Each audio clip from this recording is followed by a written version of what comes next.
Hola, buenos días.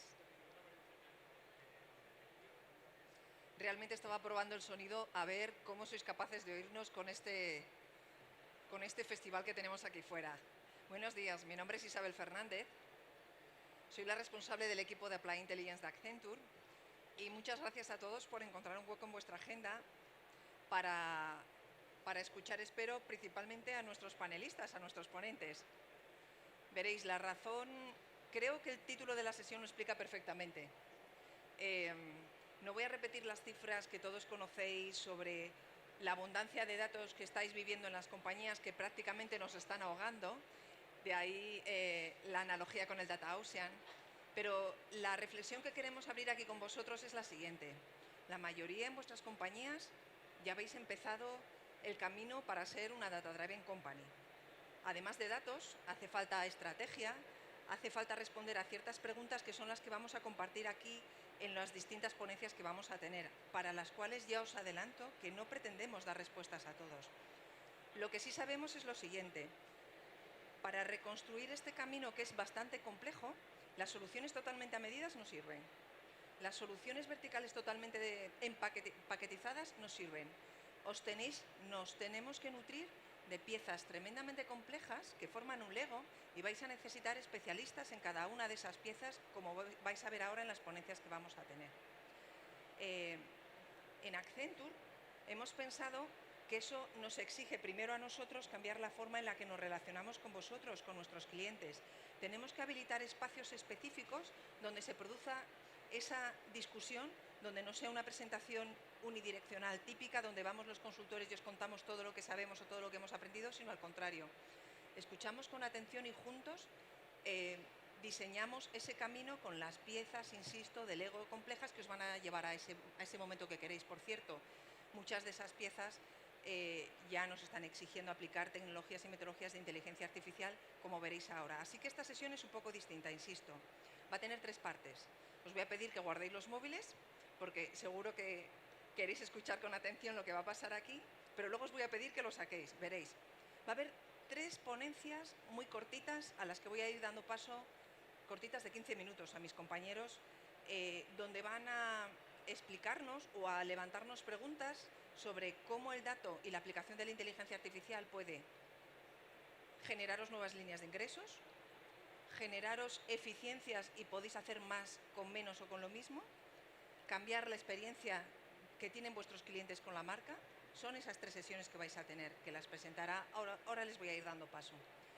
Una segunda parte, donde os voy a pedir que sí saquéis los móviles y os voy a pedir que respondáis a 5 preguntas, porque con los que estáis aquí, nuestros panelistas que vienen a continuación van a responder esas primeras preguntas, esas mismas 5 preguntas, y van a expresar tanto su experiencia profesional como lo que está ocurriendo en sus compañías. Y cerraremos todo esto con este panel de expertos que os recuerdo quién está con nosotros. Está Javier Ortega, que es vicerrector de Innovación y Transferencia Tecnológica de la Universidad Autónoma. Fijaros que he dicho innovación y transferencia, es decir, es un investigador de reconocido prestigio que luego presentaré adecuadamente, pero que vive pegado a las empresas. De hecho, él ha montado su propia startup. Quitaros esa imagen de universitario alejado de lo que ocurre en las compañías. Antonio Velasco, que es CDO y CTO de IKEA. Ignacio Berenguer, que está precisamente liderando esta transformación en el Endesa. La transformación alrededor del dato va un paso por delante de algunas compañías. Y Luis Echavarri, que es CDO en el Banco Sabadell y además es CEO de los sistemas de Corporate. Nada más, 3 partes. 15 minutos casi intentando ser una Tech Talk, lanzando más preguntas que respuestas. Necesitamos vuestra participación para la encuesta y luego escucharemos a los verdaderos expertos que compartirán su experiencia con nosotros. Así que, sin más, estoy buscando a Alfonso Tamés, que es responsable de automatización e inteligencia artificial en Accenture Technology. Alfonso, muchas gracias. Gracias a vosotros y agradeceros el que nos acompañéis hoy. Agradeceros la atención que sé que me vais a prestar, porque de lo que voy a hablar creo que es un tema interesante, por lo menos yo que vivo de ello y me apasiona, siempre lo he encontrado bastante interesante, ¿no? Soy responsable de inteligencia artificial y Empecé con esto hace 25 años. La inteligencia artificial está explotando ahora, pero no es nada nuevo. De hecho, a mí me tocó la segunda ola. Todavía nos podríamos ir casi 80 años atrás para entender el momento en el que empieza la inteligencia artificial. Porque además esta es la primera pregunta interesante. Me imagino que muchos de vosotros estáis trabajando con inteligencia artificial todos los días. Pero la pregunta del millón, y la primera es, ¿cómo lo definís? ¿Qué es exactamente la inteligencia artificial para vosotros? Porque para poder utilizar algo, lo primero es entender qué es y cómo funciona y para qué sirve, ¿no? Si nos vamos a los diccionarios y a la definición técnica consolidada, te dirá que la inteligencia artificial es un programa de computación que intenta emular o simula de alguna forma la capacidad de inteligencia humana. Es la forma en la que lo define. Entonces, entramos con el concepto de inteligencia humana, que casi viene arrastrada, ¿no? La inteligencia humana la entendemos por nuestra capacidad de percibir, de entender, de procesar y de tomar decisiones. Pero curiosamente no es nada computacional, porque muchas de las decisiones, muchas de las percepciones y muchas de las acciones que tomamos o que ejecutamos están vinculadas a algo que es... Vamos, me voy a poner el tiempo para un momento, para no irme. No tengo remedio. Está vinculado a lo que es nuestro procesamiento químico. Estamos basados en emociones, en reacciones, no computamos, la mayor parte de nuestras decisiones no son realmente meditadas y en el 85% del día a día que tenemos, ni nuestras conversaciones, si eres afortunado, ni nuestras conversaciones son inteligentes, ni realmente terminamos de argumentar o razonar. Hacemos muchísimas tareas, actividades que prácticamente las ejecutamos basado en lo que puede ser modelo de repetición. Conducimos prácticamente sin prestar atención, respondemos al teléfono y tenemos conversaciones triviales en el ascensor sin preocuparnos realmente o poner ningún tipo de esfuerzo intelectual en ello. No sé, bueno, a mí por lo menos me pasa. Y muchas veces estoy teniendo conversaciones con gente y me doy cuenta de que le está pasando. Ya me molesta, ¿no? Porque esto de intentar tener una conversación inteligente con alguien que no está poniendo sus neuronas en ti, pues incordia, ¿vale? Pero el caso es que básicamente la inteligencia artificial en líneas generales intenta emular la inteligencia humana y en la parte de inteligencia humana que aplicamos pues es bastante reducida. Así que la pregunta del millón y la primera que lanzaría y que me encantaría poder elaborar y trabajar en un futuro con vosotros es qué parte de esa inteligencia humana podemos llevar directamente a inteligencia artificial y para qué la queremos utilizar. Porque además ya no es solo computación, el concepto de inteligencia ha evolucionado. Ya no estamos hablando de inteligencia computacional, de inteligencia lógico-matemática, que era lo que antes decía que nos posicionaba a algunos en un nivel más intelectualmente reconocido que otros. La inteligencia emocional ha demostrado que es infinitamente más beneficiosa para los negocios, para las relaciones humanas y para el crecimiento personal que la propia inteligencia lógico-matemática. Así que, primera pregunta es, ¿tenemos muy claro qué aspectos de la inteligencia humana queremos llevar al mundo de la inteligencia artificial? Y la segunda es, ¿nos limitamos exclusivamente o realmente queremos utilizar ese 100% de inteligencia? ¿Vamos a dudar? ¿Estamos en un estado de madurez como para poder empezar a hablar de inteligencia emocional artificial o inteligencia social o inteligencia colectiva humana artificial? Y son los aspectos en los que me gustaría incidir, porque si nos centramos en esos puntos, lo que creo que es importante es entender no solo lo que hacemos, sino a dónde lo queremos llevar y en dónde aporta valor con las compañías con las que trabajamos. Está claro, y oiréis hablar a lo largo de todas estas charlas que os vamos a dar, de lo que puede ser el dato y cómo lo explotamos matemáticamente hablando y computacionalmente hablando para apoyarnos y ayudarnos a tomar decisiones.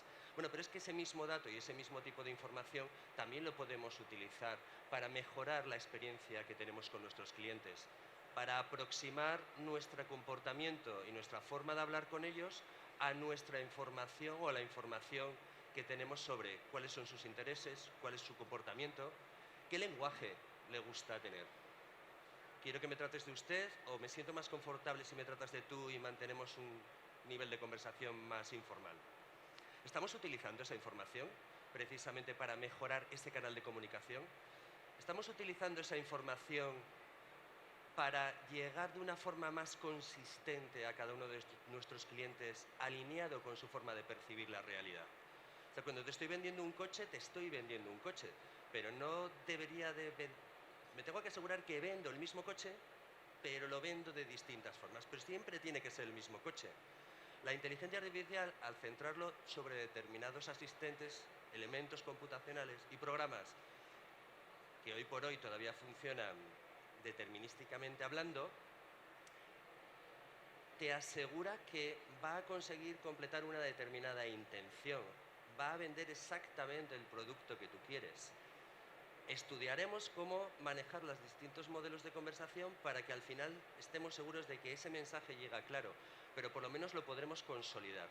No dependeremos de que yo hoy tengo un mal día, me he chupado un atasco, he llegado súper tenso, con lo cual igual no consigo mantener o enviar el mensaje de la misma manera. Los elementos de inteligencia artificial no cometen ese tipo de errores, no son tan sensibles a determinadas circunstancias externas. Entonces, mejorar la experiencia y asegurar que utilizamos algunos otros aspectos, yo creo que es una vía bastante interesante. La personalización para estos servicios y asegurarnos de que los mensajes llegan claros, consistentes y que se extrapolan a lo largo de toda la organización, creo que es un área interesante para hacerlo. Predecir el valor de todo esto, es decir, ya una vez que analizamos todo lo que son los canales, la forma de venderlo, lo que queremos transmitir, lo que queremos comprar, cada una de nuestras interacciones, el cómo predecir el retorno de todo esto y poder evaluar y mejorar. Entramos con lo que podría ser los modelos de aprendizaje constantes, porque una de las cosas que también le falta a la mayor parte de los sistemas computacionales de inteligencia artificial es lo que realmente a nosotros muchas veces nos hace inteligentes. Y los refranes populares lo tienen muy claro, más sabe el diablo por viejo que por diablo, ¿verdad? O sea, esto al final, yo sé que tengo que tener cuidado con estas escaleras porque las veces que me he subido aquí, el 35% de las veces me caigo. Y estadísticamente lo tengo claro, pero es la experiencia la que me avisa que ponga un ojo en ese punto. Entonces la experiencia es relevante, la experiencia lo dan los datos, pero es que la experiencia cambia y la percepción de los datos y de nuestra experiencia cambia a medida que nosotros cambiamos. El ser capaces de reajustar todo esto, ese tipo de transformación constante y continua, no solo de la información, sino de cómo percibimos la información, son áreas de la inteligencia artificial que estamos explotando en nuestras empresas o nuestras compañías. Así que, si lo centro, final, ¿qué parte de la inteligencia queremos utilizar? ¿De qué forma la queremos utilizar? ¿Y cómo vamos a asegurarnos que ese uso y esa explotación del dato con inteligencia artificial va generando constantemente valor? Y luego ya lo llevamos a la parte tecnológica porque esto es toda una proliferación, de cómo estandarizamos y cómo nos aseguramos una evolución sostenible de estos modelos, es lo que en un momento determinado nos planteamos desde la parte de Accenture y os invitamos a que nos acompañéis, porque es el tipo de conversaciones que a mí personalmente me encanta tener. Ese 15% de conversación que al final del día lo recapacito y llego a la conclusión de que he aprendido algo, de que he tenido una conversación interesante e inteligente y que realmente pues, me ha permitido evolucionar. Es a lo que os invitamos y a lo que nos encantaría que nos acompañarais en este espacio que vamos a crear en Accenture para poder principalmente desarrollar estas preguntas y trabajar en las respuestas conjuntamente con vosotros. Me quedan 3 minutos, que los puedo aprovechar si alguien quiere hacer una pregunta. Isabel, ¿puedes dar paso al siguiente invitado? Gracias, Alfonso.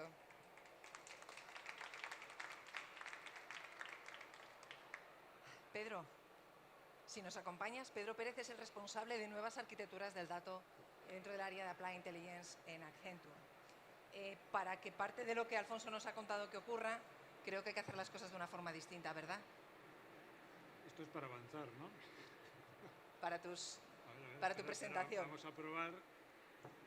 Vale.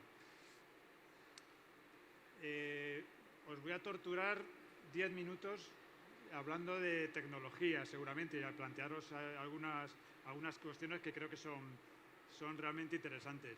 La buena noticia es que los ingenieros de software, los data engineering, estamos hoy aquí, ¿no?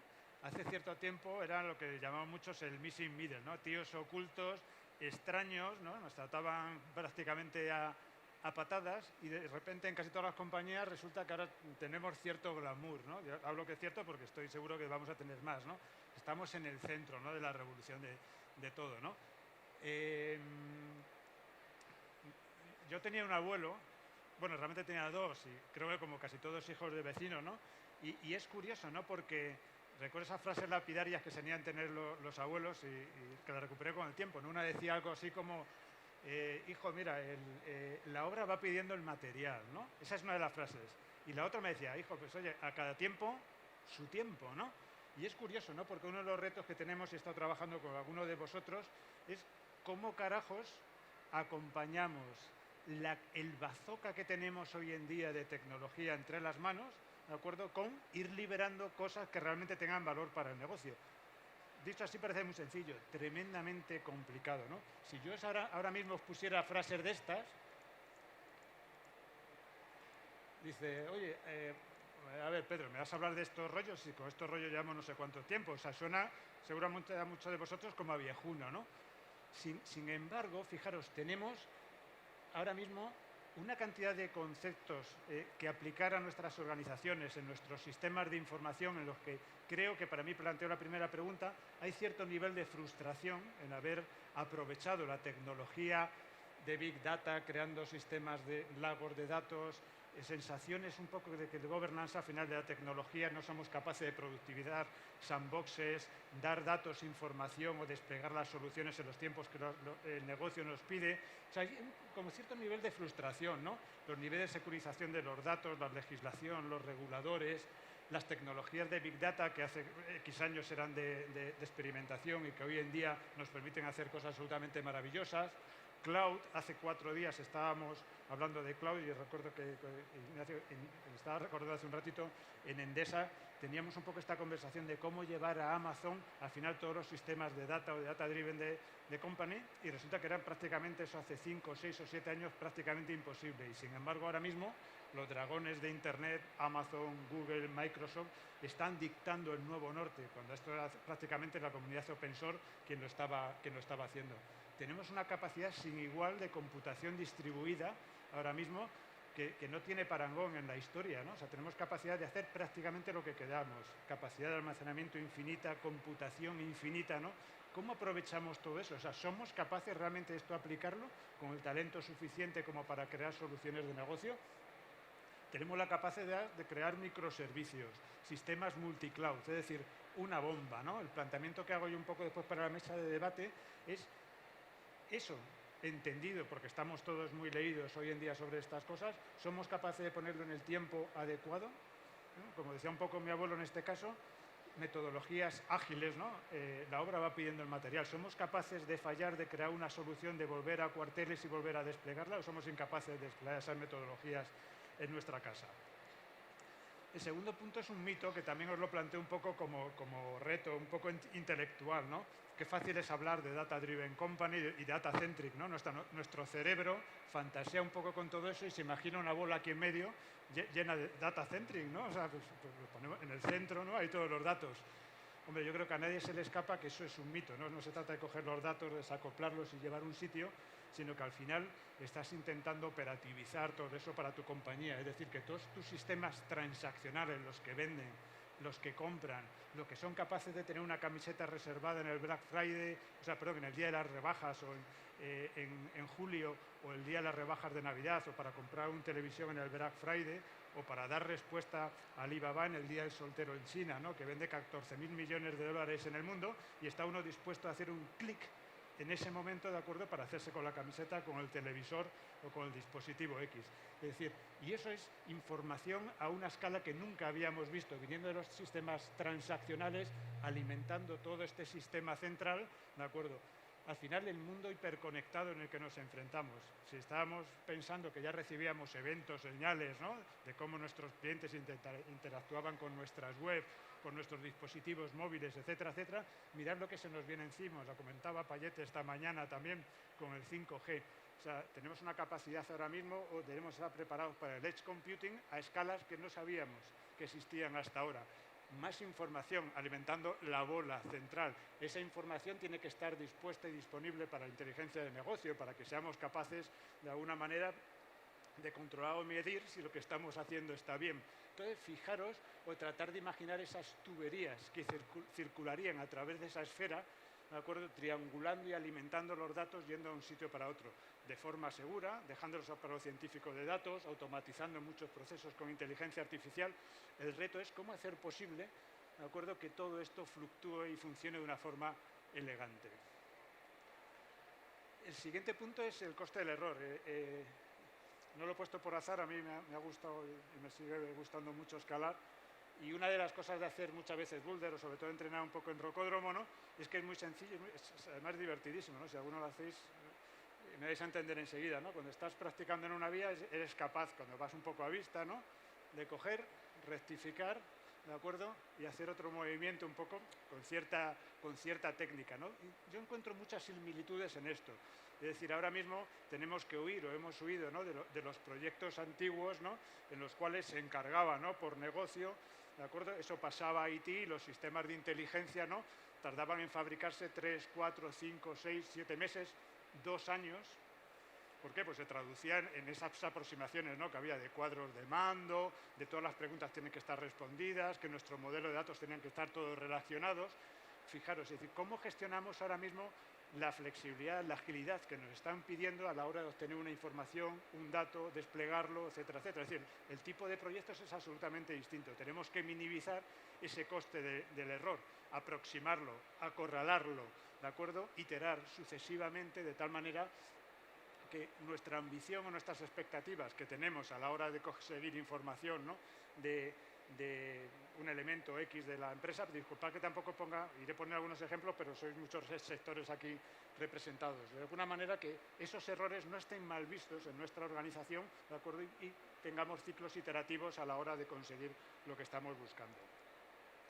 El siguiente punto es que antes la informática era tremendamente sencilla, ¿no? Decía, ¿con quién me voy? Con IBM, me voy con Oracle, bueno, y si no quiero fallar nunca ya sabía con qué me iba, ¿no? O sea, ya les pegaré un poco de leches que seguro que reaccionan, ¿no? Y a la hora de hacerlo también con una consultora solía ocurrir lo mismo. Ahora el ecosistema al que tenemos que llamar a las diferentes puertas es tremendamente complejo. O sea, antes parecía que las cosas eran como muy monolíticas, ¿no? Ahora la comunidad open source que libera código absolutamente, prácticamente al minuto, saben nuevos sistemas, saben... Huimos de los modos de licenciamiento, el vendor locking, ¿no? O sea, tan terrorífico, ¿no?, que había antes, ¿no?, de alguna manera. Se trata también un poco de elegir correctamente a qué puerta llamamos y seguramente no haya una única puerta. En muchos casos nos apetece casi abrirla, curiosear, ver si nos hemos equivocado y abrir la siguiente, ¿no? Yo creo que al final uno de los paradigmas tecnológicos, que os lo dejo también como cuestión después para los panelistas, es de nuevo hacer un ejercicio intelectual en las arquitecturas de datos para desacoplarlo todo esto al final de los fabricantes. Con todo el cuidado del mundo, pero os pongo un par de ejemplos, ¿no?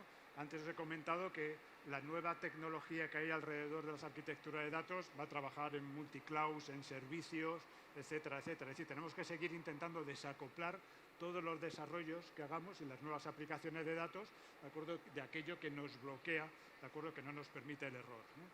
Es importante también a nivel de las infraestructuras, ¿no? Al final las infraestructuras son inversiones upfront de todos vosotros, ¿no?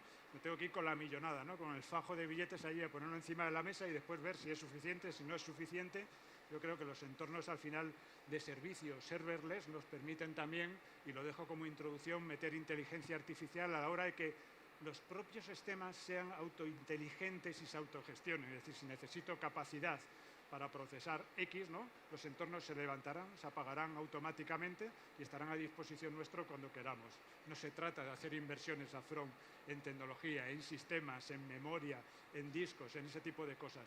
Las reglas de juego cambian completamente, es decir, inteligencia artificial para gestionar la infraestructura, todo serverless. Hay mucho que avanzar todavía en esa parte. Y por otro lado, decir, no escatiméis tampoco. Yo encuentro arte en estas cosas. Muchos me miráis con cara rara, pero encuentro belleza a la hora de diseñar las arquitecturas tecnológicas y las arquitecturas de datos, ¿no? Con alguno de vosotros también he estado interactuando en modo un poco de consultor desde mi empresa, ¿no? Y creo que merece la pena pararse a pensar ahora mismo y hacer un diseño elegante y bello un poco de la arquitectura que estamos visualizando en 5 minutos, un poco como hemos estado haciendo antes. Ese sí es un gasto muy razonable a la hora de hacerlo upfront. Nos permitirá escalar nuestros negocios, abrir sistemas digitales donde no tengamos presencia física, ejecutar 200.000 transacciones por segundo, nos permitirá el error. Es decir, hoy en día sustituimos la infraestructura, las licencias de software por un buen diseño elegante de arquitecturas. Las arquitecturas de datos están en el centro. Hace X años no existía el concepto de arquitectura de datos. ¿Qué teníamos? Pues un mal necesario, las aplicaciones que vendían, que predecían, que informaban. Lo importante son los datos. Esa arquitectura de datos ahora la tenemos que desacoplar y visualizar ese sistema nervioso dentro de nuestra organización con el cerebro y que son los capaces de sensorizar absolutamente la organización y poner la información allá donde queramos. Invertid en arquitectura, o al menos os lo dejo como pregunta.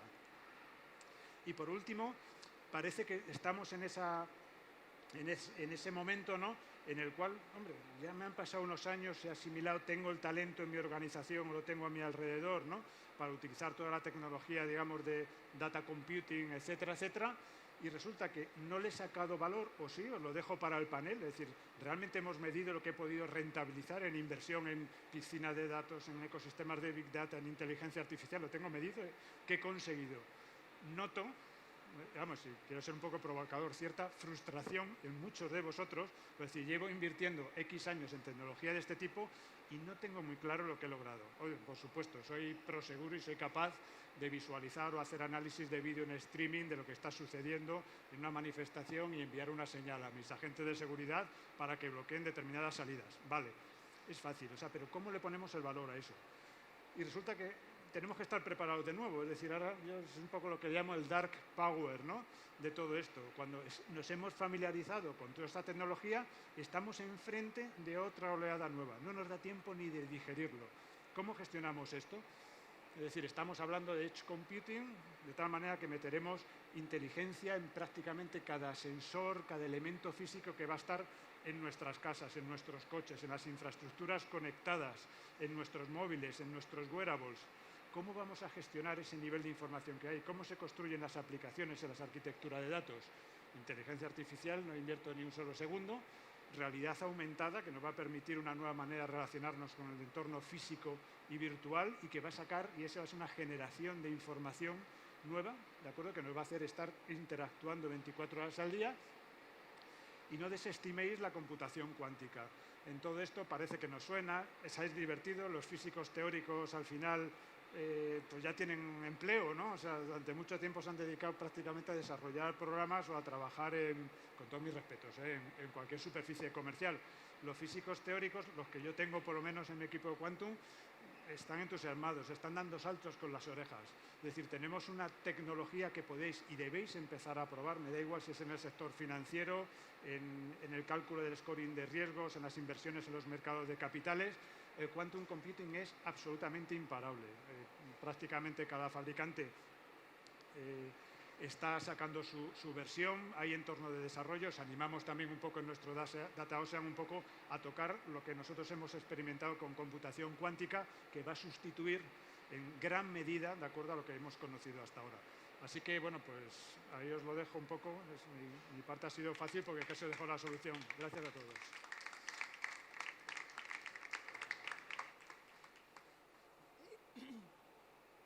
Os adelantábamos que Pedro os iba a explicar todo lo que la tecnología puede hacer ahora en este océano de datos y ha lanzado siguiendo el compromiso que teníamos en el Data House, sean más preguntas que respuestas, pero muy apasionantes, muy interesante. Y ahora, Miki Vergara, que es el responsable de estrategia del dato en Accenture, creo que vas a incidir en, ¿estamos utilizando los datos para medir el retorno de lo que estamos haciendo? Gracias, Miki. Eso es. Gracias, Isabel. Bueno, buenos días a todos.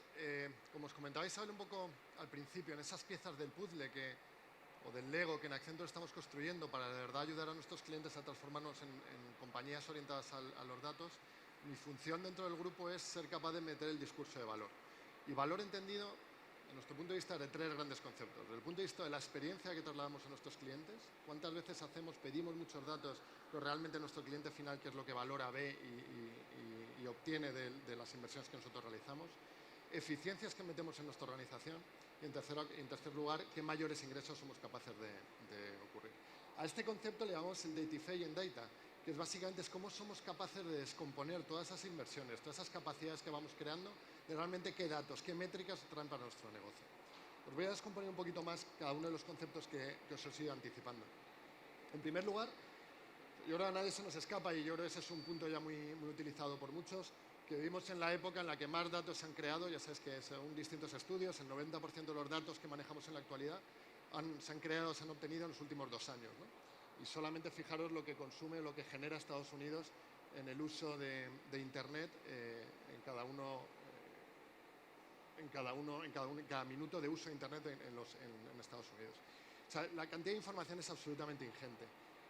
Pero curiosamente nosotros lanzamos una encuesta a una serie de consumidores y clientes donde les preguntábamos cómo de importante es el uso de los datos que las empresas hacemos por parte de los clientes que nosotros utilizamos. Y fijaros que los clientes, con independencia del sector, y el número no variaba demasiado, aquí había empresas de utilities, había telcos, había retailers, había empresas tecnológicas, nos decían que el 75% de los clientes estarían dispuestos a dejar de comprar un producto de una empresa simplemente por el hecho de que tengan la duda de si están protegiendo o no su información y sus datos. Con lo cual, el tema de la protección, la seguridad, se ha convertido en un elemento crítico que no solamente es para el uso y el manejo de las empresas, sino también en cómo lo comunicamos de cara a nuestros clientes. Pero más aún, cuando ya nos metíamos en el mundo de la inteligencia artificial, de la que todo el mundo hablamos y nuestros clientes quizá todavía no son tan conscientes de para qué la utilizamos, nuestros clientes consideran y los consumidores consideran que la inteligencia artificial va a ayudar a tomar mejores decisiones, a ganar en eficiencia, a mejorar el tiempo, tener una mejor experiencia. Pero fijaros que el 65% de ellos creen que van a perder su privacidad. Otra de las cosas y os voy pintando un contexto, luego veréis a qué fotos quiero llevar, ¿no? Pero fijaros un poco el contexto en el que nos movemos, en el que desde el mundo de las empresas, y fijaros cómo Pedro, el propio Alfonso, os contaban todas las inversiones, la cantidad de tecnología, que esto parece una carrera imparable, cada vez tenemos más tecnologías a nuestra disposición. Pero fijaros en el otro lado los miedos que esto está provocando desde el punto de vista de los clientes y los consumidores finales. De hecho, en la encuesta también hacíamos una triple pregunta que nos parecía también muy interesante, y esta ya iba dirigida a CDOs, CIOs, CEOs de compañías, de nuevo repito, de todos los sectores: farmacéuticas, telco, utilities, tecnológicas, empresas de consumo, retailers. No había mucha diferencia. Fijaros que cuando nosotros le preguntábamos cómo de contentos estabais con la disponibilidad de los datos que manejabais, es decir, ¿creéis que la riqueza de los datos que tenéis en vuestra compañía es alta, está bien, no está bien, que tenéis una buena homogeneidad, que los habéis depurado, que los datos son fiables, que tenéis una buena calidad, todas esas cosas que hablamos mucho en los entornos corporativos? 75% de las respuestas era: nos sentimos muy cómodos con lo que tenemos. El siguiente salto, cuando le preguntábamos, decir, oye, y ahora que tenéis una disponibilidad de datos muy buena, ¿realmente el uso que hacéis de esos datos consideráis que es el apropiado? Ya la encuesta ya nos bajaba al 50%. Pero en la siguiente pregunta, cuando le decíamos, oye, pero ¿realmente tu cliente, tu consumidor final, realmente está percibiendo el valor, la experiencia, está notando algo diferencial? Ahora que tú eres un banco y le pides todos los accesos, la aceptación para acceder a las aplicaciones, que tenemos una página web, cualquiera de nuestras empresas, y tenemos que aceptar el mundo de las cookies, toda la normativa de GDPR, todas esas cosas que nosotros como usuarios nos hemos visto, si queréis, enfoscados a tener que tomar una decisión con y aceptar, porque si no podíamos utilizar los servicios. Fijaros que solamente el 25% de nuestros clientes consideran que realmente los consumidores y los clientes finales ven algún tipo de valor en este tipo de acciones que estamos acometiendo. Con lo cual aquí, pues primera pregunta, y en el panel lo discutiremos, cómo está este gap, ¿no? El double gap que le llamamos. De verdad, cómo consideráis el uso, la disponibilidad de los datos que tenéis, el uso que estáis realizando y el valor que perciben vuestros clientes finales. Entonces, yo creo que es una reflexión interesante para compartir. Y con toda esta foto que os pinto, en Accenture hemos identificado una tendencia que la llamamos el minimalismo de los datos. Si me dejáis que enfrente un poquito las dos situaciones, venimos de un mundo inicial donde tanto Alfonso como Pedro os contaban la cantidad de tecnología, la cantidad de información. Yo os decía en mi primera hoja, hemos creado en los últimos 2 años el 90% de toda la información que existe en el mundo está creada en los 2 últimos años. Ante esa cantidad de información, fijaros que lo que estamos viendo es una mayor necesidad de un minimalismo en el uso de los datos. Y este minimalismo, y ahora os lo detallaré un poquito más, trabajamos mucho en Accenture y en el Data Ocean que comentaba Isabel, precisamente en ese mar de datos, en ese océano de información, cuáles son los datos realmente críticos que tenemos que utilizar de nuestros clientes, cuáles son los datos realmente críticos que trasladan valor, que nos permite realmente mejorar los resultados de nuestro negocio. Veréis que será una de las preguntas que compartiremos con el panel, que realmente cambia la experiencia de nosotros como consumidores o como clientes de las compañías, notamos una experiencia diferente. Ese concepto de minimalismo lo trabajamos mucho, perdonad aquí porque el formato ha fallado con el ordenador, pero trabajamos mucho en Accenture. Una de las cosas que estamos intentando hacer en Accenture, y esto es un caso real, es intentar pintar los mapas de los datos. Todas las compañías manejamos datos de todo tipo de nuestros clientes. Tenemos datos de hábitos y estilos de vida, de los productos y servicios que consumen en la relación con nosotros, sociodemográficos, laborales, de intereses personales, familiares. Tenemos muchísima información en el uso de los datos. Que, por cierto, y lo veréis luego en el panel, hay una reflexión también muy interesante en torno a la ética en el uso de los datos, que no me meto porque creo que saldrá en el panel como una de las preguntas, pero sabéis que hay una preocupación cada vez mayor en la sociedad, y también en términos regulatorios. Hay una Comisión Europea haciendo un estudio sobre la ética, dando una serie de recomendaciones en cuanto a la ética en el uso de los datos, que nos va a afectar a todos en nuestro día a día, no solo como compañía, sino también como consumidores o clientes. Pero fijaros que cuando nosotros trabajamos con nuestros clientes en pintar este tipo de datos, este tipo de mapa de datos, lo que les decimos es, oye, si tú no tuvieras los datos laborales de tus clientes, ¿qué impacto tiene esto en ti como compañía? Nosotros intentamos ayudar básicamente a responder 2 preguntas, y os llevo al inicio de mi presentación. La primera es, ¿cómo yo como empresa soy capaz de decirle a un cliente mío que si no dispongo de sus datos laborales, y esto no es un ejemplo real de un banco, hay una serie de cosas que yo ya no te puedo ofrecer, simplemente porque no dispongo de esa información? Y por tanto, si nos creemos ese concepto del minimalismo en el uso de los datos, yo puedo entablar una relación con mis clientes y mis consumidores en el que no les tengo que pedir todo al principio y no tengo que pedirles grandes aceptaciones iniciales con muchísima información que ni siquiera como consumidores entendemos, sino que les puedo ir llevando e ir activando una serie de datos que yo soy capaz de mantener en mi casa y demostrarles el valor y la experiencia que esto genera en ellos. Pero también, y si le dais la vuelta a la misma moneda, ¿qué valor esto trae para nuestra compañía, ¿no? Yo creo que este es un ejercicio que trabajamos mucho con empresas, algunas de las que estáis aquí lo hemos realizado, que es simplemente por el hecho de no tener no tener que mantener, recopilar, homogeneizar y mantener la calidad de esos datos, en este ejemplo laborales, de nuestros clientes, tiene un impacto en la reducción de costes, pero también tiene un impacto muy fuerte en la reducción del valor, de los mayores ingresos, de la eficiencia que puedo generar dentro de mi compañía. Este tipo de conceptos, y de nuevo dejadme que repita en los tres mensajes, el intentar crear esos mapas de conocimientos, mapas de información. En esos mapas de información ser capaz de generar hemos hablado mucho del data journey, ¿no? El data driven company, o sea, todos estos conceptos de cómo nos vamos convirtiendo en compañías de los datos, creo que no es solamente una transformación interna, sino también creemos que es algo que nuestros clientes tienen que vivir y también transformar esa relación con nosotros en la compartición y en el uso de la información. De nuevo, el ser capaz de manejar el mapa de datos de nuestros clientes, el ser capaz de explicar a nuestros clientes, si no dispongo de un dato tuyo, qué impacto tiene en ti, y si lo dispongo, qué impacto tiene en ti. Y del mismo modo, hacernos siempre la reflexión, y no siempre desde un punto de vista tecnológico, de lo de las posibilidades de la tecnología nos permite, sino desde el punto de vista de qué coste, qué ecuación coste-beneficio esto tiene para mí como compañía manejar todos estos datos, o si yo podría tener una ecuación muy óptima manejando la mitad de los datos y haciendo mucho menos daño a mis clientes y mis consumidores finales en la experiencia, ¿no? Este tipo de reflexiones es una de las cosas que también estamos viendo mucho como tendencia, y acabo aquí. Y es lo que desde Accenture estamos trabajando mucho en el hub nuevo que hemos incorporado de data, ¿no? Y de nuevo, dejadme que concluya con esto. No es solamente una capacidad, esto no es un tema de tecnológico, no es solamente un tema de skills y de personas, de tener data scientists o data engineers, no es solamente entender la tecnología y todo lo nuevo que viene de Dark, que nos comentaba Pedro, pero sobre todo, desde nuestro punto de vista, no perdamos nunca el concepto de valor, del retorno que todo esto nos genera y no perdamos nunca esa transformación también de los consumidores hacia nuestra compañía, porque si no, no van a entender todas estas peticiones de información y conocimiento que les pedimos. Y hasta aquí mi parte y ya os dejo en el panel. Gracias. Muchas gracias, Miki. Entonces, si veis, hemos lanzado muchas preguntas, pero que espero que no sean más que las mismas preguntas que estáis teniendo de forma recurrente en vuestras compañías, donde llegamos a un punto donde hemos creado algo suficientemente complejo y cuando alguien nos pregunta del para qué, no sé si siempre en las compañías tenemos las respuestas adecuadas. Es por eso, y ahora vamos a poner el vídeo, es por eso que hemos creado este espacio distinto donde podemos tener estas discusiones de una forma más adaptadas a la historia personal de cada compañía, no de la persona, pero sí de la compañía, de manera que seamos capaces de recuperar las piezas del Lego que se aplican y podáis volver a la compañía con esas respuestas de el propósito. Vamos a poneros un vídeo de 2 minutos de qué espacio estamos hablando para tener conversaciones distintas y habilitamos ya la encuesta para vosotros. Datos.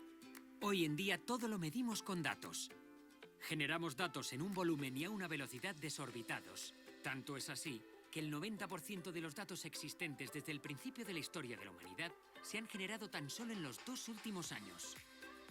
Gracias a la inteligencia artificial, podemos extraer valor de estos datos. Pero, ¿sabemos cómo y en qué momento la inteligencia artificial debe ayudarme a evolucionar mi negocio? Te proponemos profundizar juntos en este océano de datos y nuevas tecnologías para descubrir cómo ser una data-driven company y cómo la inteligencia artificial puede transformar tu negocio dando respuesta a estas preguntas. ¿Cómo los datos de terceros o el Dark Data te permiten entender a tus clientes y gestionar sus interacciones en tiempo real, tanto en el mundo físico como en el digital? ¿Cuándo es rentable? ¿Cómo la nube y las plataformas te proporcionan flexibilidad y escala? ¿Cómo las nuevas arquitecturas permiten integrar inteligencia en la operación en tiempo real? ¿Cuáles son los elementos que no deben faltar en un modelo de gobierno del dato para gestionar una data-driven company de forma ágil? ¿Qué demandan tus clientes y qué te exigirá la normativa en relación con la ética alrededor del dato y la aplicación responsable de la inteligencia artificial? ¿Puede ser la factoría digital la solución para imprimir velocidad a la transformación que está en marcha? ¿Cómo ha transformado ya mi competencia la relación con sus clientes? Para dar respuesta a estas preguntas, te invitamos a conocer DataOcean. Te mostraremos ejemplos aplicados de cómo el uso responsable del dato y la inteligencia artificial te ayudarán a mejorar tus resultados y a ser más eficiente en tus operaciones. DataOcean cuenta con 3 experiencias inmersivas. En Data Safari te mostraremos a través de casos prácticos cómo la inteligencia artificial puede impulsar tu negocio. Cómo una mejor gestión de las interacciones con tus clientes genera nuevos ingresos. Cómo aplicando inteligencia artificial a los datos, mejoramos la precisión y la eficiencia de tus procesos.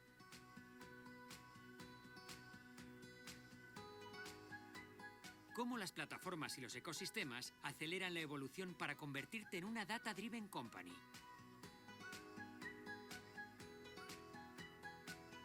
Cómo hacer un uso ético de los datos con la aplicación responsable de inteligencia artificial.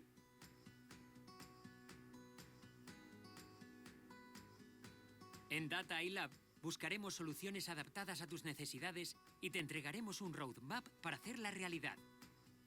Puedes trabajar con tus datos en nuestra plataforma o, si fuera necesario, podemos enriquecerlos con datos de terceros. En Future Visioning estudiaremos las iniciativas más disruptivas para entender cómo el dato genera nuevas oportunidades de negocio y mejora la experiencia del cliente. Sumérgete en nuestro DataOcean e identifiquemos juntos los elementos clave para que puedas gestionar con éxito este océano de datos y nuevas tecnologías y llegar a ser una data-driven company.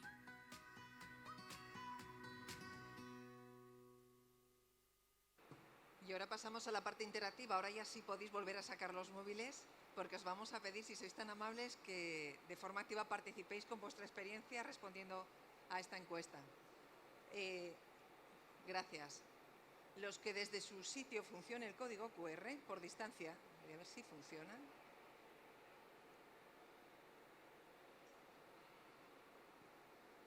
Y los que no, tenéis que escribir la URL larga. Son solo 5 preguntas, me quito de en medio.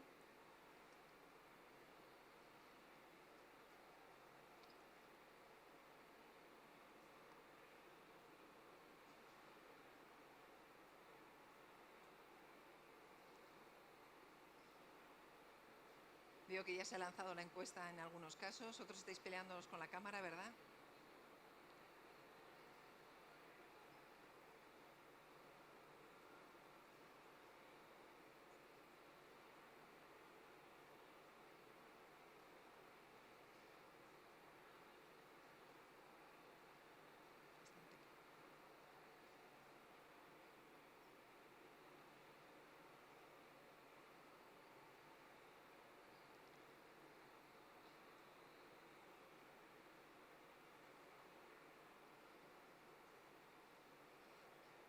Y las 5 preguntas que os vais a encontrar, que os va a guiar la encuesta, por supuesto, sí que os las dejamos aquí proyectadas porque son las mismas que va a responder nuestros invitados. Si sois tan amables ya de ponernos las sillas para que se puedan sentar nuestros invitados, así damos tiempo a la audiencia que pueda responder la encuesta.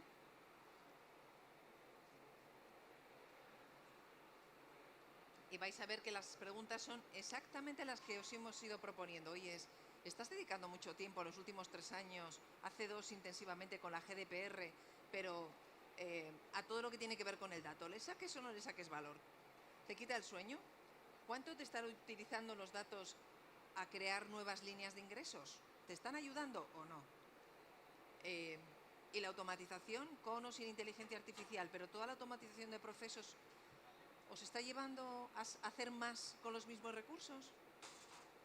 ¿Estáis dedicando tiempo a que esos datos mejoren la experiencia con vuestros clientes? Y la última pregunta que, como nos explicaba Miki, es importante para vuestros clientes, tanto si nosotros somos conscientes como si no. Nuestros consumidores, nuestros clientes nos dicen que están dispuestos a no contratar nuestros productos si no tienen claro qué está pasando con sus datos. O sea que la ética ya no es solo un tema de principios, que ojalá siga siendo siempre un tema de principios, sino es un tema ya económico. Así que sin más, si sois tan amables de acompañarme, voy a dejar todo aquí.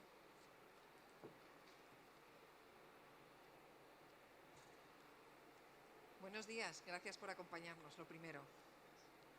Voy a presentaros brevemente para que al menos la audiencia que no os conozca vuestra carrera profesional sepa que sois voces más que autorizadas. Luis Echavarri, como ya os anunciaba, es el CDO del Banco Sabadell y además es el CEO de los sistemas corporativos.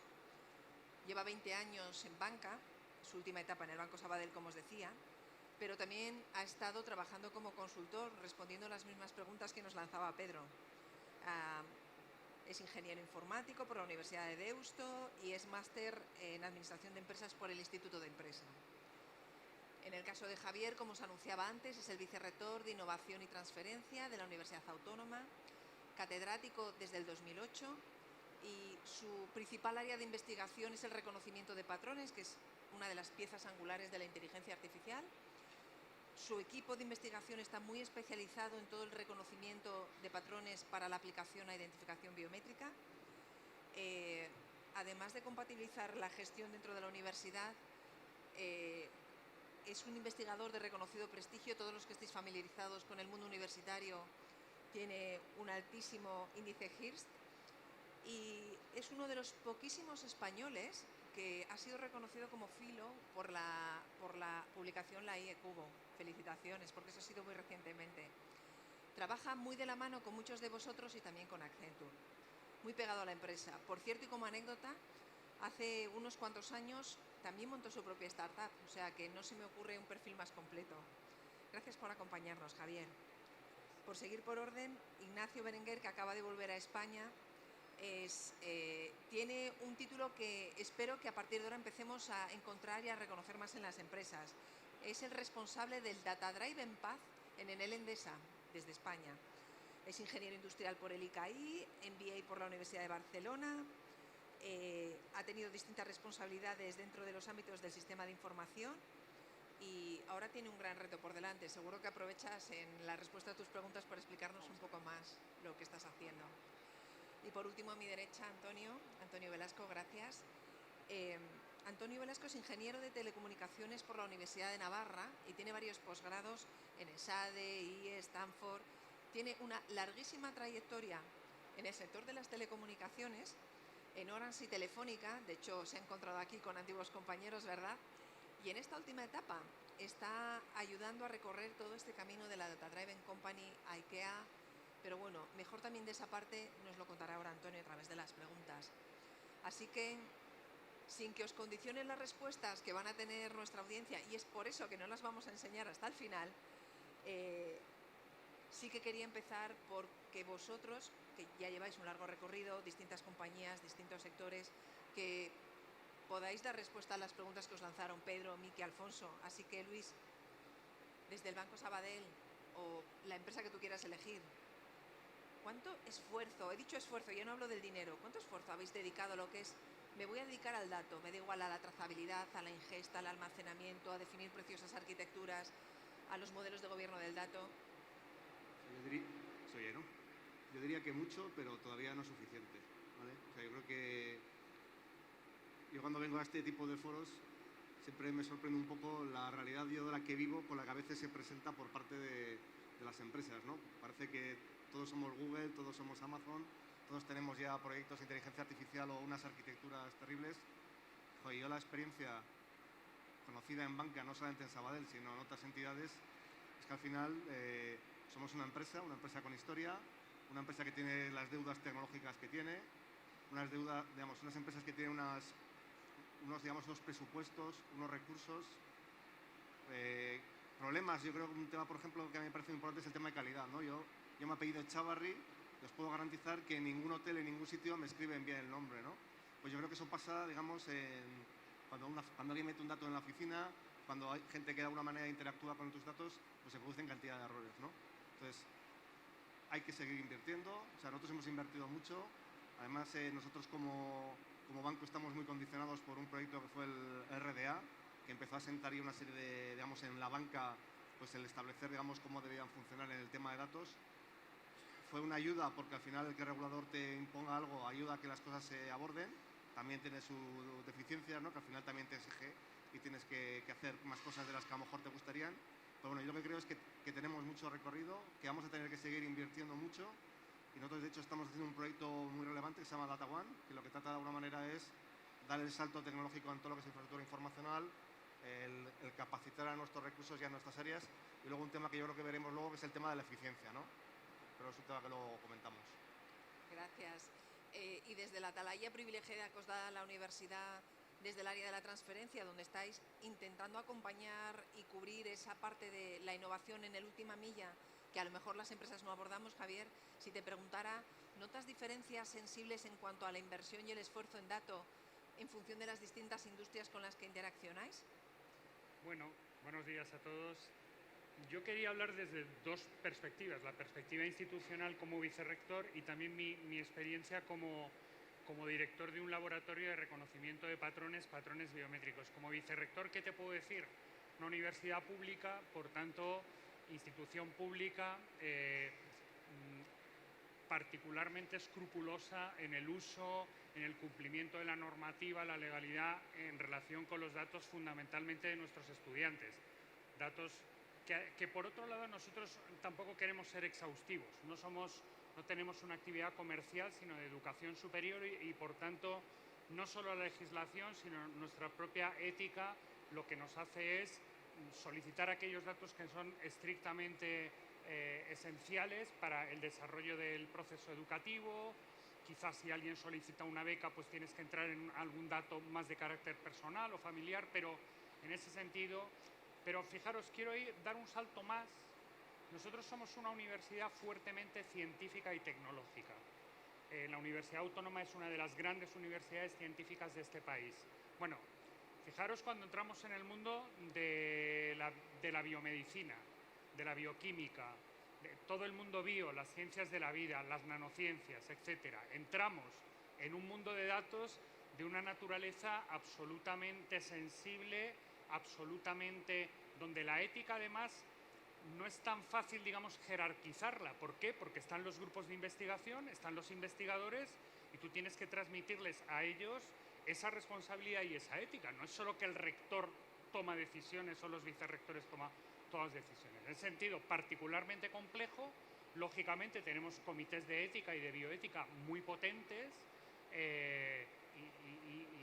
y un poco singular respecto a otras compañías que podéis estar aquí. Como investigador, ¿qué debo de decir?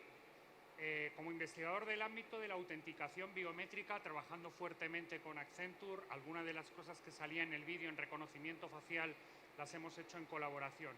¿Qué he de decir? Pues que yo soy un paleoinvestigador de los datos. Yo en los años 80 tomábamos ya datos, porque es nuestra materia prima, es decir, sin datos no puede haber entrenamiento de los sistemas y por tanto no puedo reconocer nada, ¿no? ¿Cuál es la singularidad de los datos que nosotros usamos en nuestro ámbito? Que son datos no estructurados.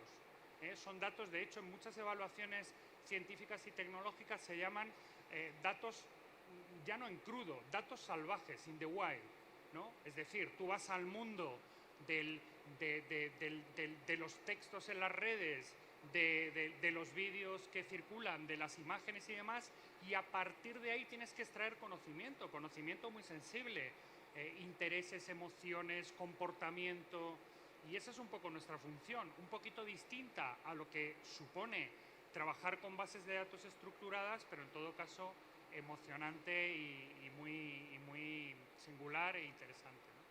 Gracias, Javier. Antonio, ¿y estamos chapoteando en el océano de datos o nadamos con estilo? Porque las dificultades, el esfuerzo, vamos, ya puedo anticipar lo que saldrá en la encuesta. Bueno, no sé si habrá sorpresas, pero esfuerzo en los últimos 3 años, todo es mucho. Pero ¿estamos teniendo valor? ¿Obtenemos valor? Estamos chapoteando, estamos metiendo el pie a ver cómo está el agua. A ver si está muy fría o está a temperatura razonable. Y está a temperatura razonable. Y nos está dando buenos resultados, la verdad es que sí. Publicamos resultados como IKEA España la semana pasada y los resultados fueron muy buenos. Crecimiento casi a doble dígito, muy buena senda. Y sí que podemos identificar una parte importante de ese crecimiento adicional relacionado directamente con los datos. Y eso es fundamental. Crecimiento de ingresos. Y es que nos hemos dedicado a eso. Lo que decía Miguel relacionado con el minimalismo de los datos es algo con lo que me sentía identificado, porque en IKEA lo que hemos hecho es, bueno, tenemos mucho que hacer en el tema de los datos y en tecnología en general. Hemos sido una empresa orientada a producto de mueble, pero no hemos explotado la capacidad que tenemos con las nuevas tecnologías. Y ese es el recorrido que mencionabas en el que estamos inmersos en los últimos 3 años. Entonces, para introducir la disciplina del dato, nos hemos enfocado justo en qué es aquello que sí va a causar un impacto en el negocio. Y causando un impacto en el negocio, va a mover la organización. Entonces sí, es por eso que hemos tenido más resultados en ingresos adicionales que quizás en otras cosas, que quizás en mejoras de eficiencia de procesos, etc.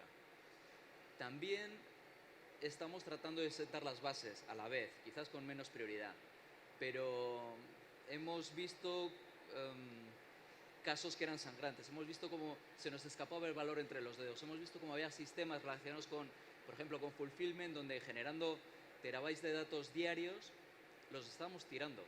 Lo estamos tirando porque no teníamos capacidad de almacenamiento, digamos, pero ¿qué es esto? Quizás no lo podemos atacar ahora con ese objetivo del minimalismo del dato e ir a aquello que nos va a causar un efecto en el negocio inmediatamente, pero no lo podemos perder. Bueno, tuvimos que removerlo todo para montar ahí un data warehouse en el que por lo menos almacenar ese dato en bruto, que lo explotaremos eventualmente, pero ahí estará. Muchas gracias. O sea, que el valor se puede encontrar en el dato. Sí. Se puede dar el paso desde la tecnología, desde el almacenamiento para ir al comité y contarle la línea de ingresos ha crecido. Well done. Exacto. Esa es la vía que hemos elegido nosotros. Sé que muchos de mis colegas con los que hablo en estos eventos y en otros, ¿no? Pues quizás toman otras vías. Igual tienen más capacidad de inversión o incluso más experiencia en tecnología como para ir por la vía de, bueno, vamos a coger todos los datos, vamos a limpiar todos los datos, vamos a ordenarlos, vamos a tener una casa del dato razonable y accesible y a partir de ahí construyamos casos de uso. Bueno, es fenomenal, pero bueno, hemos tomado la otra vía y por ahora no está funcionando. ¿Por qué? Porque con esto estamos demostrando desde el minuto cero. Quizás no estamos consiguiendo la arquitectura bonita que decía Pedro, ¿verdad? Aquella que dices, ¿cómo me gusta esta arquitectura? No, quizás es algo más fea, igual es algo más de tipo Frankenstein, ¿de acuerdo? Pero es muy eficaz ahora. Iremos evolucionándolo hacia esa arquitectura bonita, evidentemente. Ignacio, en vuestro caso, cuando seguramente la mayoría de nosotros pensamos en las utilities en un entorno tan regulado, casi tan regulado como lo es banca, siempre pensamos que la aplicación del dato y la inteligencia artificial suele estar más enfocada a conseguir eficiencias, a hacer más con lo mismo. Como responsable del Data Driven Path, no sé si estamos en lo cierto o estamos equivocados. En gran parte estás en lo cierto. Efectivamente, nosotros gestionamos una infraestructura enorme, plantas de generación, redes de distribución, etcétera, y hay muchas oportunidades de mejorar la eficiencia. Hemos hecho ya bastantes cosas, pero lo bueno es que cada vez que haces algo te das cuenta de que puedes tener nuevas oportunidades, ¿no? Quería contaros simplemente dos temas en los que estamos trabajando en el ámbito de la distribución, que es, bueno, lo primero, oye, ¿podría yo ser capaz de utilizar todos los vídeos y todas las fotografías que tengo de la red de distribución para detectar fallos? Porque es que resulta que tenemos vídeos y fotografías de cientos de miles de kilómetros de líneas. ¿Puedo aplicar visión artificial para hacerlo? Seguramente hay patrones, etcétera. Vale, perfecto. Esa es una vía donde a lo mejor puedo mandar a mi brigada al sitio donde tiene que realmente actuar, ¿no? ¿Puedo mezclarlo con los datos de operación de la red, con los SCADA? Seguramente sí. Todo eso estamos trabajando. Alrededor de la red de distribución crece la vegetación y uno de los costes que tenemos es podar esa vegetación. Tenemos que asegurarnos que las plantas no tocan a la red de distribución. ¿Puedo utilizar fotos vía satélite para detectar qué especies son, cuánto crecen, cómo están decrecidas, están cerca de la red o no? Más, ¿puedo sensorizar mi centro de transformación poniendo cámaras térmicas, poniendo micrófonos de ultrasonido y de esa manera adelantarme a posibles fallas? Hay un montón de cosas que podemos hacer utilizando Big Data, ¿no? Obviamente ya estamos haciendo muchas cosas, ¿no? Para detectar problemas en la medida, para detectar fraudes, para clasificar automáticamente reclamaciones que llegan de los clientes, para optimizar cómo tengo que gestionar un impago. ¿Tengo que mandar un correo certificado o a este tipo de cliente le puedo mandar una carta por correo ordinario? Porque hay unos euros de diferencia y aplicado a un proceso de muchos clientes hay una diferencia. Hay muchísimo que hacer. Hemos hecho unas cuantas cosas, tenemos, digamos, esa tranquilidad de que las cosas han ido saliendo bien, pero tenemos un camino larguísimo por recorrer. Gracias, Ignacio. Y una de los puntos que tocaba Miki antes de terminar tenía que ver con utilizar los datos no para desarrollar ingresos o encontrar modelos de negocio adicionales, no solo para mejorar la eficiencia, sino hablaba de mejorar la experiencia de nosotros, de los clientes, de vuestros clientes en las marcas. Claro, yo siempre pienso que un banco lo sabe todo de mí y si no lo sabe, pues debería hacerlo. ¿Estáis trabajando, sobre todo los que estáis muy cerca en una interacción, tanto en IKEA como Luis, me imagino, en utilizar el dato para mejorar la experiencia del cliente? Yo cuando hablaba antes de rentabilidad, digamos, evidentemente hay un componente de eficiencia que a mí me gustaría comentar sobre el tema de la democratización de la información, ¿no?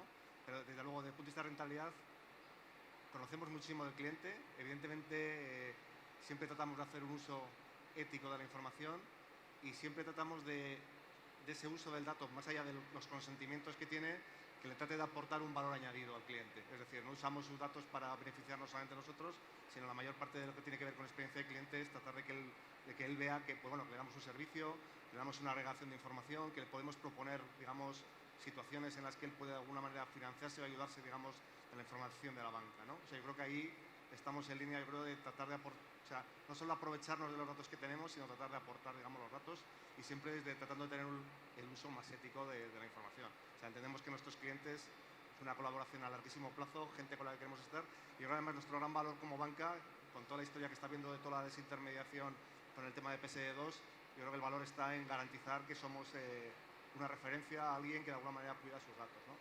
En el tema de eficiencia a mí sí me gustaría, hay un paradigma, ¿no? Yo con el tema de los datos, ¿no? Sobre el tema de la democratización de los datos, ¿no? Como algo que a imponer dentro de la organización para sacar réditos, ¿no? O sea, yo lo que sí visualizo en grandes organizaciones es que el dato está tan democratizado que ha dejado de ser eficiente, ¿no?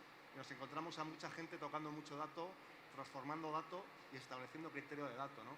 Y ahora nos está tocando un poco, teniendo claro que evidentemente hay casos de uso que nos puede aportar determinados departamentos y entendemos que todos nos pueden aportar, pero hay otros valores de dato que tenemos que eficientar, ¿no? No todo el mundo debe tocar el dato tiene que estar gobernado y luego hay especialistas de datos, ¿no? O sea, yo no visualizo, no sé, estoy pensando en alguna empresa de distribución, ¿no?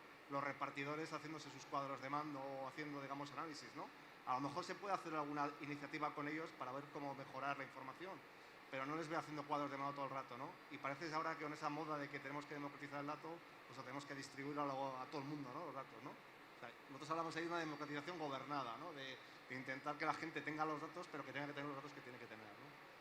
Buena reflexión.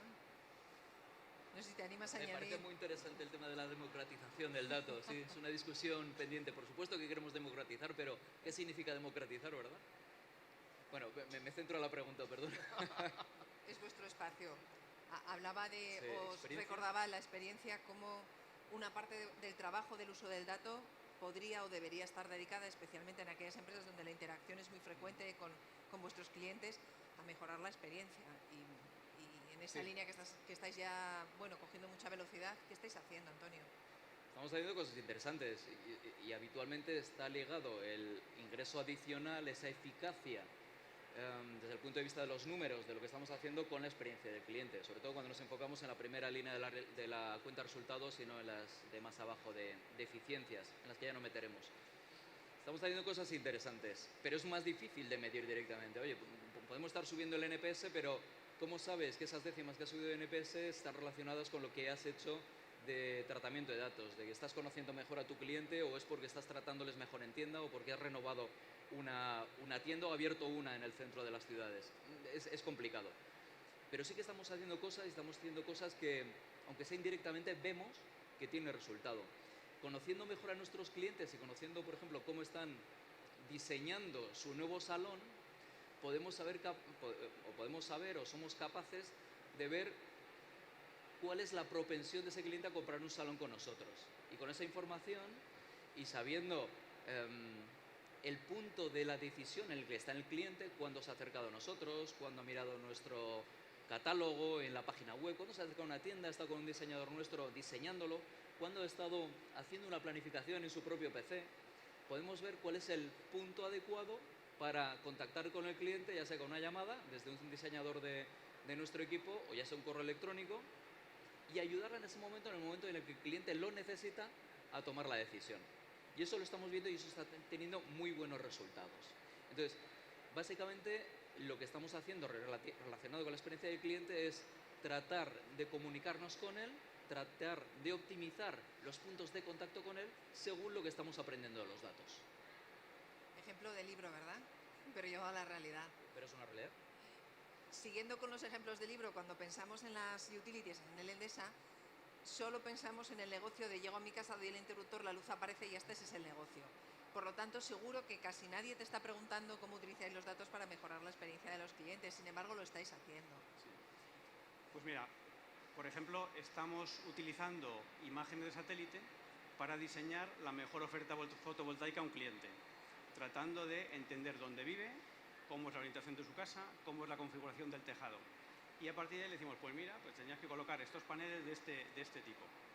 Estamos también, obviamente, pues identificando a los clientes sobre los que tenemos que realizar acciones de retención. Estamos identificando también cuál es, digamos, la sensibilidad de los clientes a ofertas, mejoras en el precio, etcétera, de forma que consigamos tratar mejor a los clientes. Se pueden hacer cosas también en el mundo eléctrico, aunque el producto sea poco diferenciado en teoría. Los que trabajamos con vosotros lo sabemos muy bien y eso nos lleva casi, por falta de tiempo, al último punto que tiene que ver con qué prioridad tiene dentro de la hoja de ruta de la compañía el tratamiento ético de los datos y la aplicación de la inteligencia artificial responsable, porque el cumplimiento de la ley, la normativa que entró en el 2018, la damos por descontado. No, hablamos de ir un paso más allá, igual que dentro del marco de la responsabilidad social corporativa definís vuestra identidad, alrededor del dato ya estáis trabajando en ello. Luis, si te animas a contestar. Sí. O sea, yo creo que soy un tío con valores, ¿no? Y además creo que la empresa en la que trabajo diría que el 90 y mucho por ciento de la gente que yo con la que trabajo tiene valores, ¿no? Entonces yo creo que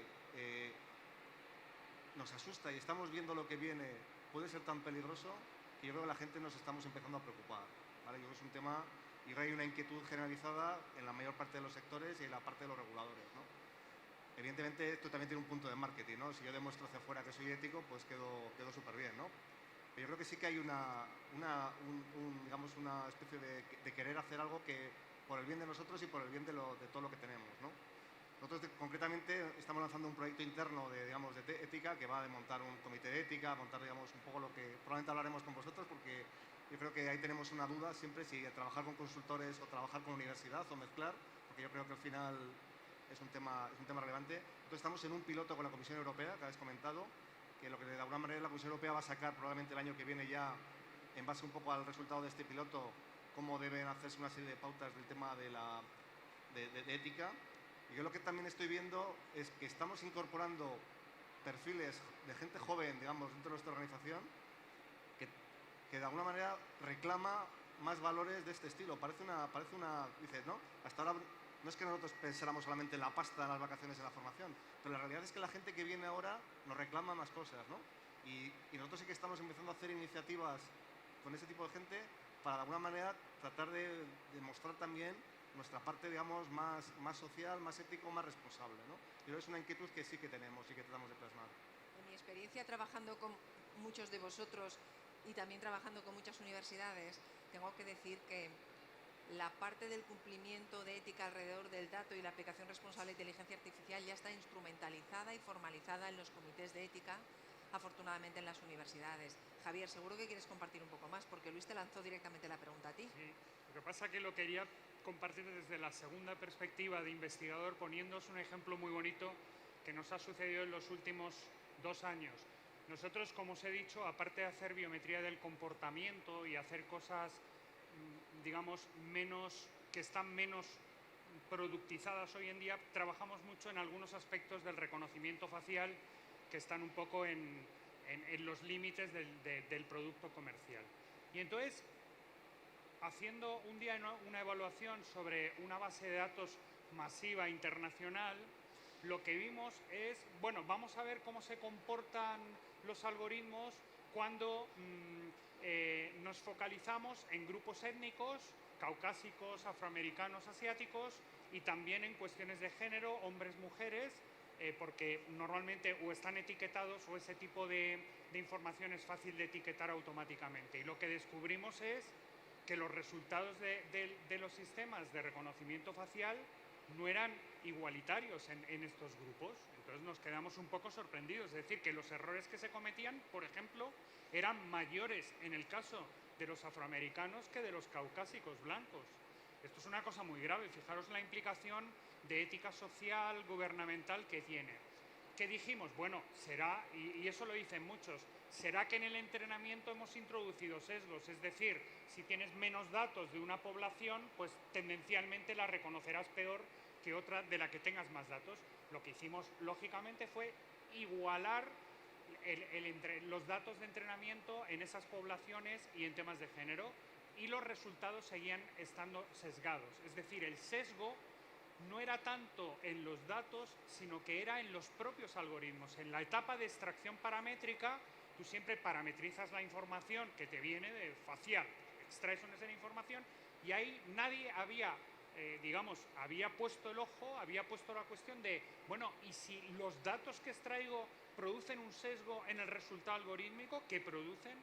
Entonces nosotros, por ejemplo, trabajamos en equidad algorítmica, en justicia algorítmica y en transparencia algorítmica, estudiando cómo evitar los sesgos en la etapa de extracción de características, para que luego a todas las poblaciones las traten por igual. Fijaros que esto está teniendo tanto impacto que ya hay gobiernos regionales o estatales en los Estados Unidos que están prohibiendo la utilización de sistemas de reconocimiento facial en entornos públicos, precisamente porque produce sesgo. Es decir, porque si funcionan peor con unos ciudadanos que con otros, entonces son sistemas... O sea, que la trascendencia que estoy contando, que no es solo la ética del dato, sino la ética del algoritmo, la trascendencia es enorme, ¿no? Nosotros con este ejemplo, caso de estudio que os comento, a nivel de investigación, no tanto a nivel de gestión como vicerrector, os lo quería poner para que entendamos toda la trascendencia que la ética digamos, de la inteligencia artificial conlleva, ¿no? Buen ejemplo, clarísimo. No sé si queréis añadir algo más respondiendo a esa pregunta que luego contrastaremos con lo que nos está compartiendo la audiencia de la sala. ¿Es la ética del dato algo que está en la hoja de ruta de la compañía? Más allá del cumplimiento de la ley, claro. Sí, yo contestaría. Sí, más allá del cumplimiento de la ley, más allá de la norma y de la ley, lo que vendrá de tal, más importante para nosotros es el entroncar lo que estamos haciendo con los valores de la compañía. Es más importante. Y los valores de la compañía están enunciados, de la compañía de IKEA, es como proporcionar una mejor vida a la mayoría y además ser positivos con las personas y con el planeta. Entonces, ciñéndonos a esos valores, siempre tenemos que tener cuidado cada vez que elaboramos un nuevo algoritmo, cada vez que tenemos una nueva idea, ver cómo va a afectar a las personas ese algoritmo. Y ahí es, y como veis, desde la fase del diseño, tenemos esta idea, podemos hacer esto y podemos sacar esto. Espera, ¿cómo va a afectar a nuestro cliente? No necesariamente cómo va a afectar a nuestras ventas, que eso ya vendrá luego. ¿Cómo va a afectar al cliente? ¿Estamos respondiendo correctamente a la confianza que el cliente está depositando en nosotros? Y no me refiero ni siquiera al consentimiento que nos está poniendo según lo que dicta la GDPR. No.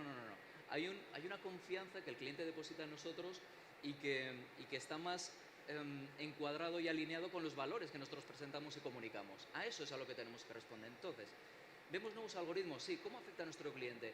Si con esto hacemos una comunicación, vamos a ese punto de contacto con el cliente en el que quizás somos más eficaces, pero la pregunta es, ¿estaremos alienando al cliente con esta comunicación? Porque tenemos modelos que indican si nuestro cliente tiene hijos, a pesar de no haberlo declarado explícitamente. Bueno, podemos saberlo quizás por sus comportamientos, pero ¿tiene sentido y responde a la confianza que el cliente ha depositado en nosotros utilizar ese dato inferido? Pues quizás no lo sé. O hay cambios en la unidad familiar. ¿Tiene sentido que nosotros nos metamos ahí, digamos, aprovechando comercialmente esa información? Pues quizás no. Luego están los sesgos, es importantísimo. Cuando estamos montando modelos analíticos de analítica avanzada, ya estamos pasando de ver el pasado a tratar de predecir el futuro, optimizarlo, etc. ¿Pero cómo? Con los datos del pasado.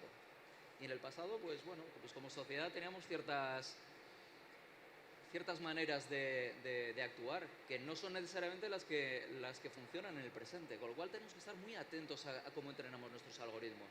Y si tenemos que modularlo, los modularemos, ¿de acuerdo?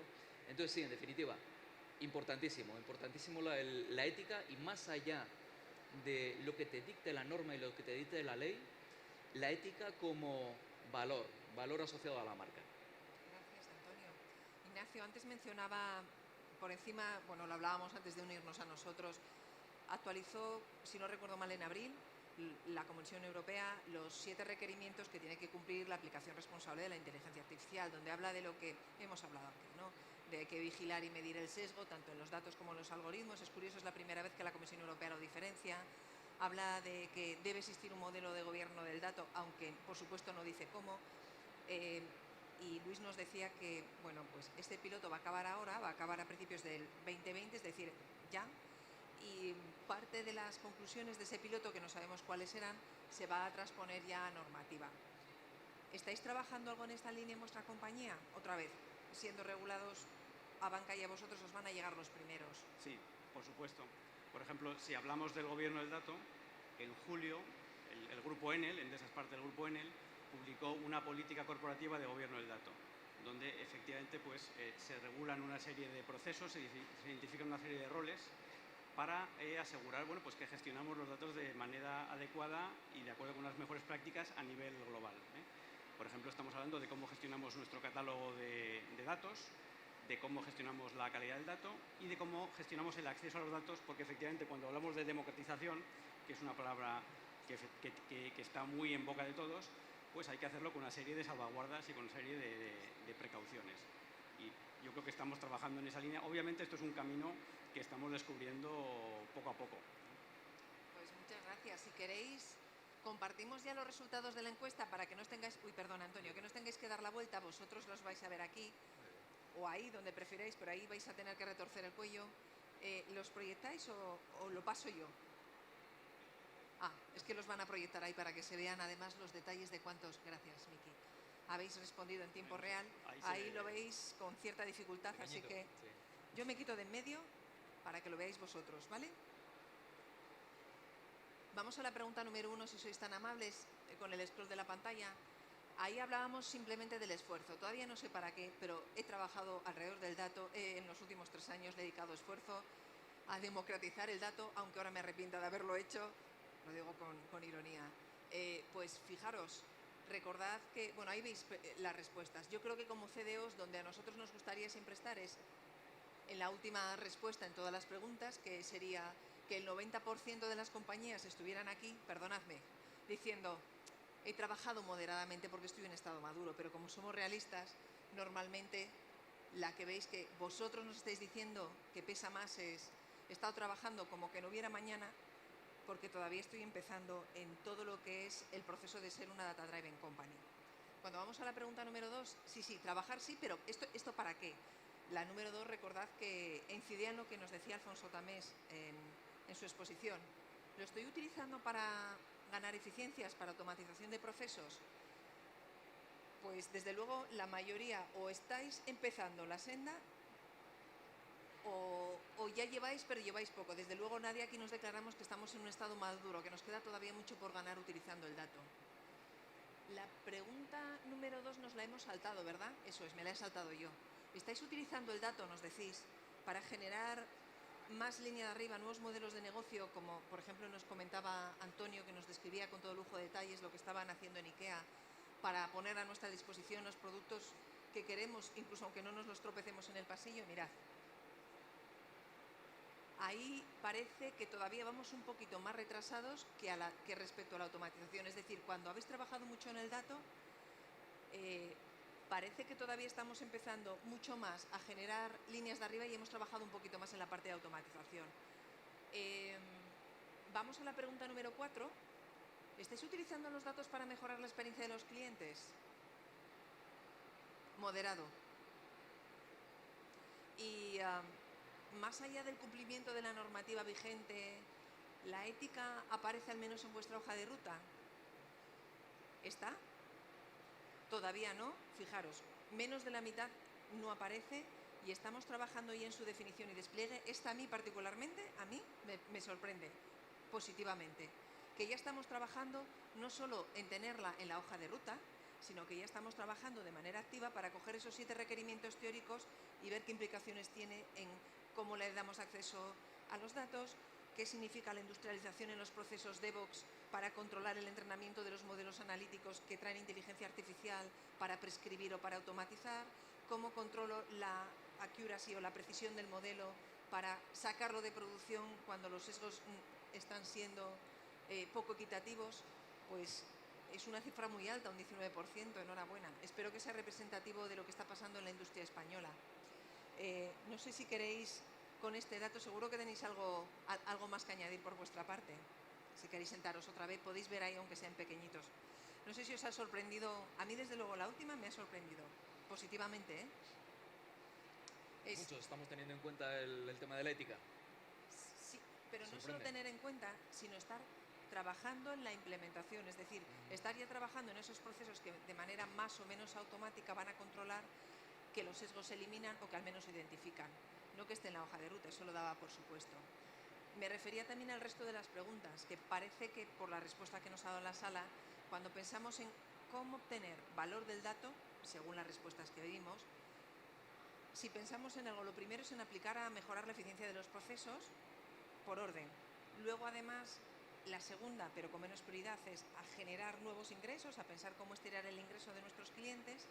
Y ya la última, con mucho menos peso, es a ver qué puedo hacer por mejorar la experiencia del cliente cuando interacciona conmigo. Eso es lo que dice la encuesta. Seguro que por lo que habéis dicho no refleja la situación, lógicamente, de cada una de las compañías donde el esfuerzo o la mayor inversión no es esa, según os habéis dicho, ¿verdad, Luis? A mí la primera pregunta, yo creo que está un poco en línea, ¿no? Yo creo que tenemos que trabajar y nos queda mucho, ¿no? A mí me gustaba la estadística que sacabas antes, ¿no? Porque probablemente si me preguntan hacia afuera diré que el Marc Sabadell está perfecto, ¿no?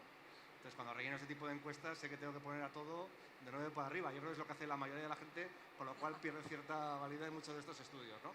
Dicho esto, la visión que tengo yo seguro que es peor que la que mis usuarios que tienen que usar los datos. O sea, yo creo que clarísimamente refleja. A mí me parece que está todo muy bien, pero a los que lo usan seguramente ni acceden ni tienen casos de uso, ¿no? Pero bueno, yo creo que todos somos conscientes que tenemos que trabajar y trabajar mucho todavía para llegar a esa perfección o a esa, digamos, capacidad. O sea, yo lo del monstruo, digamos, lo de montar la arquitectura de monstruo a mí me ha resultado un poco... Inquietante. Me duele un poco. Hay veces que tienes que hacerla, pero el problema es que una vez que lo haces la tienes que integrar, ¿no? Con lo cual el monstruo tienes que volverlo a convertir en persona, ¿no? Entonces, pues bueno, tiene sus historias. Sí, yo respecto a la utilización de los datos para la mejora de la eficiencia, ¿no? Posiblemente estoy bastante de acuerdo con Antonio, ¿no? Con que hay que ir caso de uso a caso de uso, ¿eh? Y a lo mejor no puedes hacer un gran proyecto, porque ya sabes, lo ha dicho también antes algún ponente, ¿no? Nunca se termina, ¿no? Y hay que ir un poco haciendo el monstruo sin perder de vista dónde quieres llegar, ¿no? Quizá lo importante es que cada caso de uso para desarrollar un modelo analítico, para mejorar la eficiencia, tenga asociado un buen business case. Entonces, que esté claro que va a tener un retorno de inversión. Y de esa forma se va produciendo un círculo virtuoso donde cada vez se pide más. Esa es un poco la experiencia que tenemos nosotros en Endesa y yo creo que nos está funcionando. Y ahora mismo, pues efectivamente, gracias a eso, pues tenemos 150 iniciativas a nivel global de modelos analíticos. La mayor parte de ellas están orientadas a mejora de la eficiencia, ¿no? Gracias por compartirlo, porque si lo dijéramos nosotros desde Accenture seríamos sospechosos.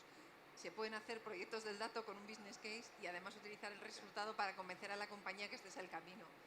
Sí, yo quería decir que yo creo que enriquece mucho el diálogo y enriquece mucho, incluso aquí en South Summit, el hecho de que provengamos de instituciones muy diversas, ¿no? En el caso de las instituciones académicas, científico-académicas. ¿Por qué os digo? Porque fijaros, la ciencia siempre ha estado... La ciencia se hace a partir del dato. La ciencia, por definición, tiene que respetar, buscar, encontrar, interpretar, analizar, repetir, digamos, aquello que el dato, en el ámbito que sea, denota, ¿no? Entonces, el hecho, por ejemplo, yo como vicerrector de innovación y transferencia, la transferencia sabéis que es la relación del conocimiento científico con la sociedad, sobre todo a través de la industria y, por tanto, contratos universidad-industria. A eso yo me dedico, digamos, a promover y a garantizar que eso se produce adecuadamente. Entonces, en el ejercicio de mi cargo, ¿qué estoy viendo? Que la mentalidad científica llevada a los contratos con la industria hace que la industria mejore mucho también. No solo porque recoge un conocimiento, una innovación basada en el conocimiento que es esencial para innovaciones, digamos, de primera división, sino sobre todo porque esta mentalidad que el científico tiene, ¿no? del respeto, digamos, la ecuanimidad, la búsqueda de la claridad, de la verdad que se encierra en el dato, transferida a la industria y a las corporaciones, hace, digamos, que esa doble visión o esa visión diferenciada converja, digamos, en un bien de cara a la sociedad innegable, ¿no? Esa es mi experiencia en el trabajo desde la universidad con la empresa, ¿no? Que es un poco a lo que me dedico. Muchas gracias, Javier. Pues os prometíamos una sesión diferente en el marco del South Summit, donde las presentaciones eran cortas, donde había interacción con vosotros, donde los que hablaban son los expertos. Por supuesto, agradeceros vuestra transparencia y franqueza, compartiendo vuestra generosidad, compartiendo lo que está ocurriendo en vuestras compañías con todos los que queremos aprender y hacerlo mejor.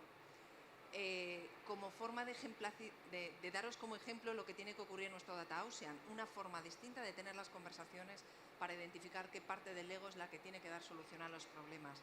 Así que con esto terminamos la sesión en lo que es más inusual. Terminamos además en tiempo, siendo escrupulosamente germánicos.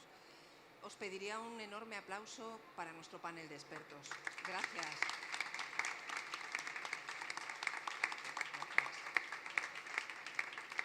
Gracias a todos.